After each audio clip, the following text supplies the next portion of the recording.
is love? Living and knowing love is easy, but explaining it is very hard. It's like asking a fish, "What is the ocean?" The fish might say, "This is the ocean, it's all around me, this is it." But if someone says, "Explain it, don't just show me," it becomes very difficult for the fish. In human life, what is best, beautiful, and true can be lived, known, and experienced.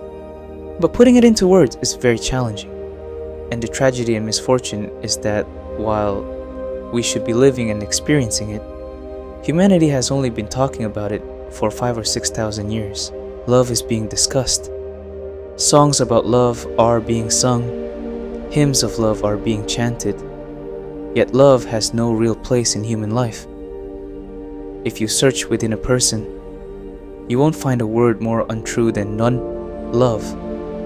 And those who have declared love as false and suppressed its expressions are the same people who claim to be the founders of love. Poets talk about love, but the kind of poetry that has overshadowed humanity, like a curse, has closed all the doors to love in human life. There's no difference in this regard between the East and the West, India or America. The flow of love has not been able to manifest in human life. And because it hasn't, we blame humanity, saying humans are bad, that's why love hasn't manifested. We say the mind is poison, that's why it hasn't happened. The mind is not poison. Those who have called the mind poison are the ones who have poisoned love and prevented it from manifesting. How can the mind be poison? In this world, nothing is poison. In God's entire creation, there's nothing toxic. Everything is divine nectar. But humans have turned all that nectar into poison. And in this poisoning, teachers, saints, and so-called religious people have played the biggest role.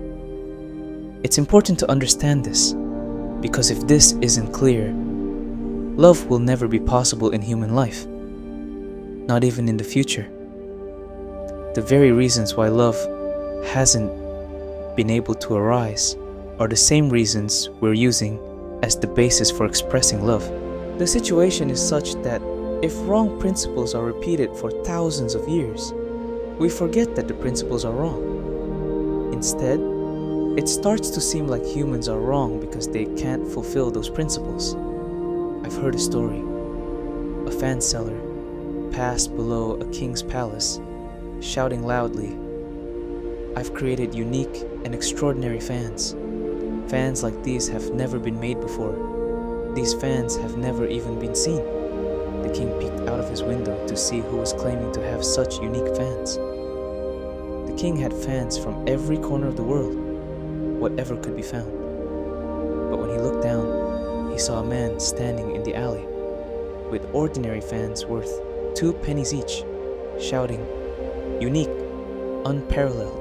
The man was called up, and the king asked, "What's so special about these fans? How much do they cost?"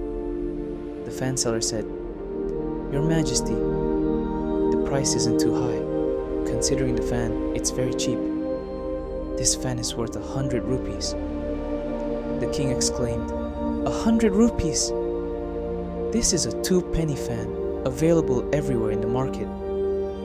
And you're asking for 100 rupees. What's so special about it?" The man replied, "The special thing is that this fan will last for 100 years. It comes with a 100-year guarantee. It won't break before that.